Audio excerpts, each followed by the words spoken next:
বৈষম্য বিরোধী আন্দোলনে ছাত্র জনতার উপর হামলাকারী চট্টগ্রাম মহানগর স্বেচ্ছাসেবক লীগ নেতা রাকিব আহমেদ গ্রেপ্তার। জুলাই আগস্টে বৈষম্য বিরোধী ছাত্র জনতার আন্দোলনে নিরীহ ছাত্র জনতার উপর নির্বিচারে হামলাকারী চট্টগ্রাম মহানগর স্বেচ্ছাসেবক লীগের অন্যতম নেতা রাকিব আহমেদকে গ্রেপ্তার করেছে বাকুলিয়া ডিবি পুলিশ। বৃহস্পতিবার বেলা 1:40 রাজাখালী তার ব্যবসা প্রতিষ্ঠান এবি স্টিল থেকে আটক করে বলে জানান বাকুলিয়া থানা পুলিশ। বাকুলিয়া থানার ওসির সাথে যোগাযোগ করলে তিনি সিটিজি অনলাইন টিভিকে বলেন, তাকে আমরা কোর্টে চালান করে দিয়েছি।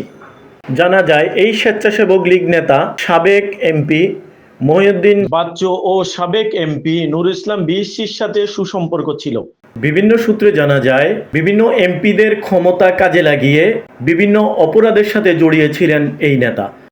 ছাত্র জনতার আন্দোলনে এই সন্ত্রাসী বিভিন্ন ছাত্র জনতার উপরে মুরাদপুর ও নিউ মার্কেট এলাকায় ছাত্রদের উপর হামলা চালায়।